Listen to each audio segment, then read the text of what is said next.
شروع اللہ کا نام لے کر جو بڑا مہربان نہایت رحم والا ہے۔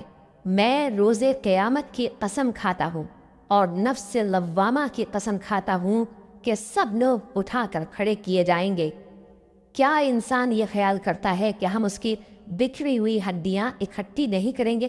ضرور کریں گے، اور ہم اس بات پر قادر ہیں کہ اس کی پور پور درست کر دیں۔ مگر انسان چاہتا ہے کہ آئندہ بھی خود سری کرتا چلا جائے، پوچھتا ہے کہ قیامت کا دن کب ہوگا۔ سو جب آنکھیں چدھیا جائیں اور چاند گہنا جائے اور سورج اور چاند جمع کر دیے جائیں، اس دن انسان کہے گا کہ کہاں ہے بھاگنے کی جگہ؟ کہیں نہیں، کوئی جائے پناہ نہیں۔ اس روز تمہارے پروردگار ہی کے پاس تمہیں جا ٹھہرنا ہے۔ اس دن انسان کو جو عمل اس نے آگے بھیجے اور جو پیچھے چھوڑے ہوں گے سب بتا دیے جائیں گے۔ بلکہ انسان آپ اپنا گواہ ہے، اگرچہ عذر و معذرت کرتا رہے۔ اور اے پیغمبر صلی اللہ علیہ وآلہ وسلم، وحی کے پڑھنے کے لیے اپنی زبان کو تیز تیز حرکت نہ دیا کرو کہ اس کو جلد سیکھ لو۔ اس کا جمع کرنا اور پڑھانا ہمارے ذمے ہے۔ سو جب ہم اسے پڑھا کریں تو تم اس کو سنا کرو اور پھر اسی طرح پڑھا کرو۔ پھر اس کے معانی کا بیان بھی ہمارے ذمے ہے۔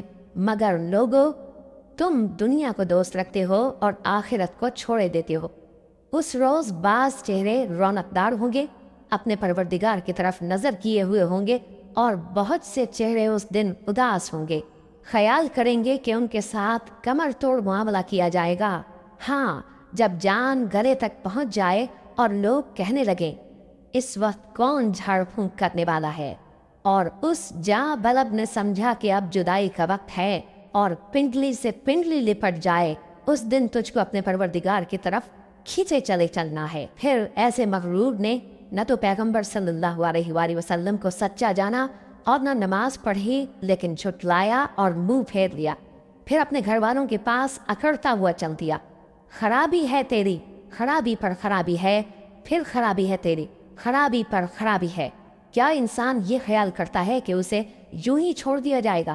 کیا وہ منی کا جو ٹپکائی جاتی ہے قطرہ نہ تھا، پھر لوتھڑا ہوا، پھر اللہ نے اس کو بنایا، سو اس کے اعضاء کو درست کیا، پھر اس کی دو قسمیں بنائیں، مرد اور عورت۔